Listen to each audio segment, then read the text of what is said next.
Good morning बच्चों।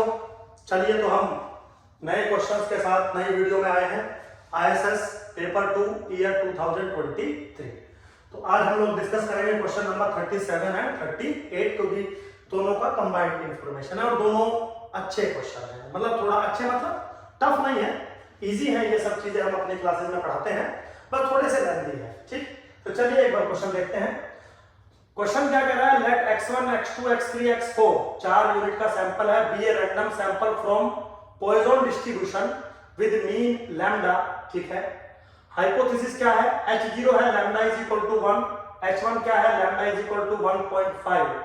The following randomized test is considered. तो randomized test के ऊपर क्वेश्चन पूछा हुआ है। रैंडमाइज्ड टेस्ट मतलब बच्चों एक क्रिटिकल फंक्शन को रिप्रेजेंट करता है। चलिए ज्यादा डीप में नहीं जा रहा हूं, कोई क्लास नहीं पढ़ा रहा हूं, क्वेश्चन करवा रहा हूं। तो एक रैंडमाइज्ड टेस्ट मतलब एक critical function phi x define कर रखा है। किस तरीके से डिफाइन है? इसकी वैल्यू है 1 if summation xi is greater than 2, 0.1 if summation xi is 2, 0 otherwise, या summation xi is less than 2। कुछ इंफॉर्मेशन आपको दी गई है। e to the power -4 approximately इसके बराबर होता है, e to the power -6 approximately इसके बराबर होता है। पूछा गया है the size of the randomized test within the interval, मतलब किस इंटरवल में अल्फा की value which is size of randomized test belong करेगी। आपको ये समझाना है उसको। बच्चों वेरी सिंपल, लेकिन थोड़ी सी नॉलेज आपको अपने सब्जेक्ट की होनी चाहिए। सबसे पहले तो कुछ बातें अगर हम देखें कि आपको इसमें कैलकुलेट क्या करना है और कैसे करना है, तो आपको कैलकुलेट करना है बच्चों अल्फा। लेकिन अल्फा जो इस बार डिफाइन होगा वो ट्रेडिशनल तरीके से नहीं होगा कि this is the probability that reject h0 when h0 is true. Actually में मतलब तो वही है, लेकिन रैंडमाइज्ड टेस्ट के रेस्पेक्ट में डेफिनेशन थोड़ी डिफरेंट होती है। क्या होती है? Alpha is nothing but expectation of randomized function phi x where theta belongs to the parametric space theta 0. Theta 0 is what? The parametric space under h0, under h0। ये definition का part होता है। इसका मतलब आपको एक्सपेक्टेशन ऑफ phi x चाहिए। phi x आपको define करके दे रखा है, phi x आपको डिफाइन करके दे रखा है। इसकी एक्सपेक्टेड वैल्यू चाहिए कब? जब h0 इज ट्रू। तो h0 जो ट्रू है मेरे बच्चों, इसका मतलब है लैम्डा की वैल्यू 1। h0 ट्रू का मतलब ये है। तो अल्फा चाहिए, मतलब एक्सपेक्टेशन ऑफ phi x चाहिए अंडर h0। h0 क्या है? लैम्डा की वैल्यू 1 उसने दे रखा है। लेकिन थोड़ा सा अगर आप इसको गौर से देखें, अगर आपको एक्सपेक्टेशन चाहिए phi x की, तो phi x की वैल्यू है 1, 0.1 और 0। कब? जब ऐसा ऐसा ऐसा। तो आपको सबसे पहले प्रोबेबिलिटी बिहेवियर निकालना पड़ेगा phi x का। उसके लिए समीशन xi का डिस्ट्रीब्यूशन आपको चाहिए। समझाता हूं आपको थोड़ा सा मैं यहां पे। देखिए सबसे पहले तो मेरे बच्चों जो x है वो किसको फॉलो कर रहा है? पॉइजन लैम्डा को। ठीक है, दिया हुआ है पॉइजन लैम्डा को। लैम्डा की अभी मैं वैल्यू नहीं डाल रहा हूं, सिंपली पॉइजन लैम्डा। मैंने एक रैंडम वेरिएबल बनाया y which is equal to summation I goes from 1 to 4 xi। तो कंफर्म ये फॉलो करेगा पॉइजन फॉर लैम्डा को। ठीक है, कोई प्रॉब्लम नहीं है।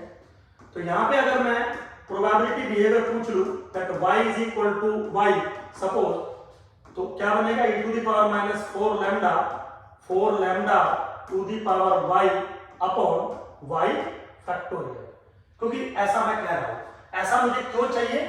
क्योंकि मुझे यहां पर उसका प्रोबेबिलिटी बिहेवियर जो है इस्तेमाल करना है। ठीक, अब देखिए मेरे बच्चों, सबसे पहले मुझे कैलकुलेट करना होगा प्रोबेबिलिटी। बताइए that summation xi I goes from 1 to 4 is greater than 2।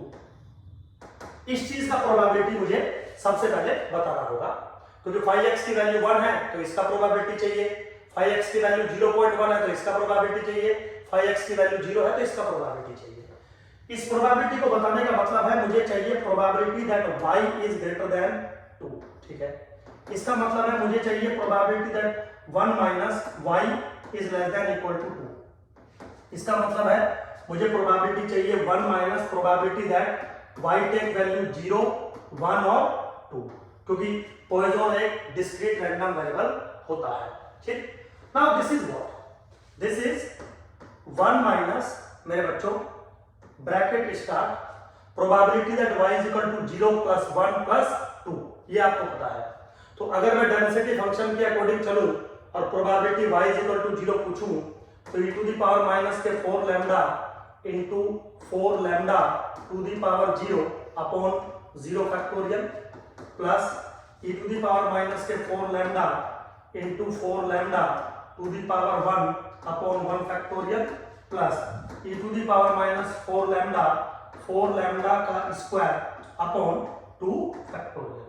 ये मेरा सिंपल सा एक्सप्रेशन एक बार आ गया। इसको अगर मैं थोड़ा सा सॉल्व करूं बच्चों तो this is 1 minus e to the power minus 4 lambda मैंने कॉमन ले लिया, ब्रैकेट ये बचा 1 प्लस यहाँ पे आपका बचेगा 4 लैम्डा प्लस यहाँ पे बचेगा 4 चौक 16 8 लैम्डा स्क्वायर, 8 लैम्डा स्क्वायर। एक एक्सप्रेशन मेरा ये बचा और ये किस चीज का प्रोबेबिलिटी है, इस चीज का प्रोबेबिलिटी है, पहले वाले का, जबकि जो y रैंडम वेरिएबल है वो ये वैल्यू लेगा। ठीक, तो मैं इसको थोड़ा सा मैं इसको एक बार रब करके यहाँ लिख लेता हूँ क्योंकि मुझे इसकी जरूरत पड़ेगी। Now this is equal to 1 minus e to the power minus 4 lambda bracket 1 plus 4 lambda plus 8 lambda square. ठीक है बेटा, तो ये जो चीज आई है मेरी, ये probability that summation xi is greater than 2 की वैल्यू आई है। अब मुझे क्या निकालना है, सेकंड वाले का प्रोबेबिलिटी निकालना है, व्हिच इज वेरी सिंपल। मतलब आपको कोई ऐसा रॉकेट साइंस नहीं लगानी है इसमें। अगला निकालना है probability that summation i goes from 1 to 4 xi is equal to 2।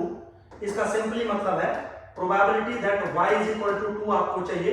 Now this is what, e to the power minus 4 lambda into 4 lambda का square by 2 factorial which is what, e to the power minus 4 lambda into 8 lambda square. ठीक है, तो अगर मैं इसको थोड़ा सा, ठीक है बिल्कुल सिंपल है एकदम, मतलब इसमें कोई ऐसा रॉकेट साइंस एज सच मैंने नहीं दिया है।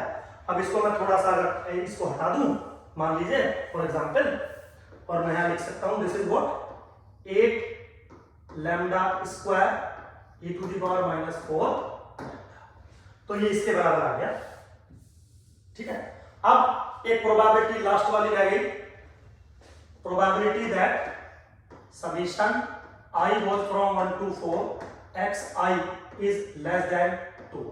मेरे बच्चों this is very simple, very simple. क्यों, ग्रेटर देन की प्रोबेबिलिटी पता है, इक्वल की पता है, अगर लेस की आपको करनी है मान लीजिए तो 1 माइनस दिस वन कर देता हूं मैं, 1 माइनस दिस प्लस दिस, जो भी है इसकी मुझे एक्चुअली नीड नहीं पड़नी, क्योंकि जब मैं जीरो के साथ मल्टीप्लाई करूंगा तो सब कुछ जीरो हो जाएगा, तो लिखने की भी जरूरत नहीं है।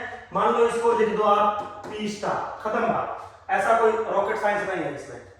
तो इसकी भी प्रोबेबिलिटी आ गई, इसकी भी प्रोबेबिलिटी आ गई, इसकी भी प्रोबेबिलिटी आ गई।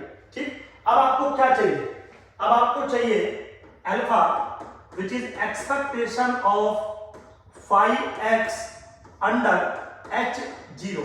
ये चीज लिखी थी मैंने अंडर h0। अंडर h0 मतलब लैम्डा की वैल्यू 1। तो बच्चों ये कैसे कैलकुलेट होगा, देखिए 5x की वैल्यू 1 है इंटू 1 है इंटू प्रोबेबिलिटी, 1 के कोरस्पॉन्डिंग प्रोबेबिलिटी क्या है 1 minus e to the power minus 4 lambda bracket 1 plus 4 lambda plus 8 lambda square. ठीक है, नाउ प्लस, अब मुझे थोड़ा सा यहाँ पे जगह चाहिए, तो एक सेकंड हम इसको थोड़ा ऊपर ले लेते हैं बच्चों। Now plus 0.1 into probability that summation xi is 2, वो किसके बराबर है, वो बराबर है 8 lambda square e to the power minus 4 lambda plus 0 into p star, 0 into p star अलग से। ठीक है, where lambda is equal to 1, क्योंकि अंडर h0 मुझे काम करना था। ठीक है बच्चों, बिल्कुल सिंपल है, कोई रॉकेट साइंस नहीं है।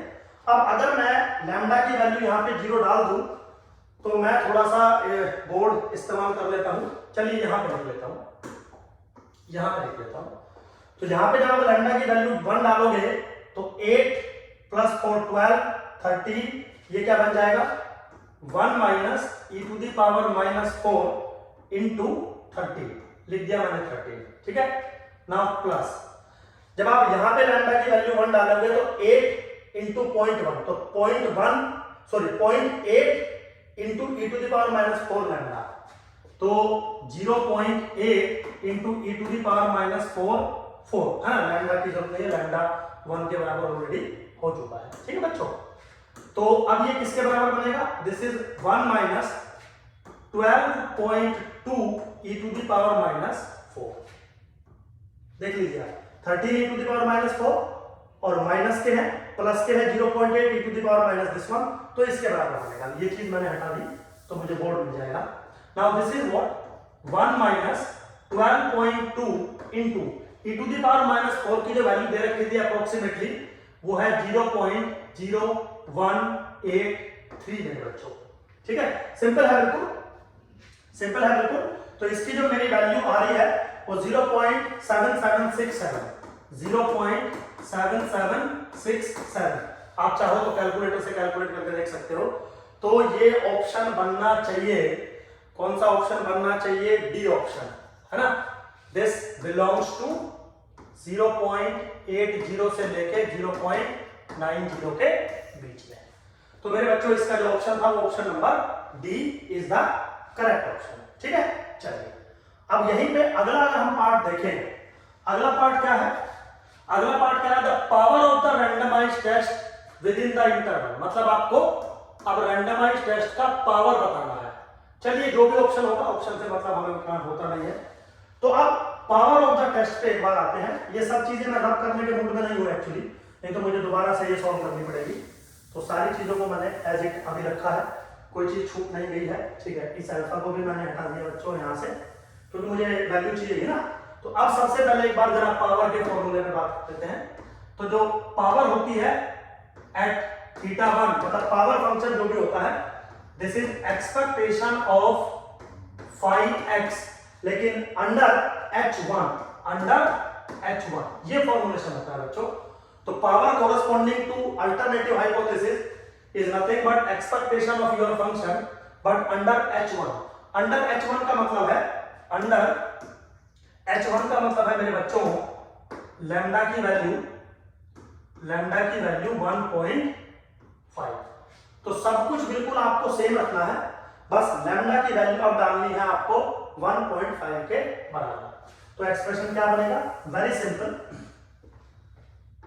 1 into probability corresponding to this which is what 1 minus e to the power -4 into 1.5 6 bracket close.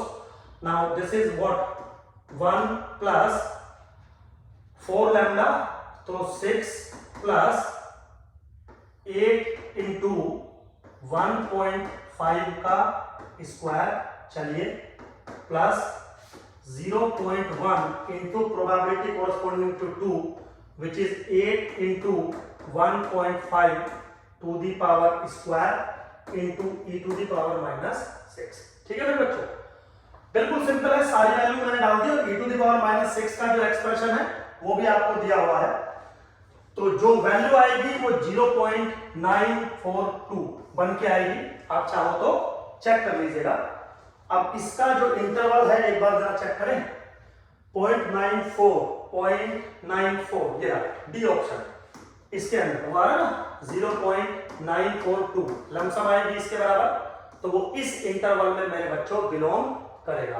तो सिंपल है, बस ज्यादा मैं टाइम वेस्ट नहीं कर रहा हूं आपका, सारी चीजें मैंने ली थी भाई। पिछले वाले और इसमें एक फर्क है, पिछले वाले में लैम्डा 1 था और इसमें जो है लैम्डा है 1.5, बाकी बिल्कुल डेफिनेशन सेम है। बस एक एक्सपेक्टेड वैल्यू ऑफ 5x होता है अंडर h0, एक एक्सपेक्टेड वैल्यू ऑफ 5x होता है अंडर h1, दैट्स इट। और कुछ चेंज नहीं करना है, वैल्यू आपको मिल जाएगी।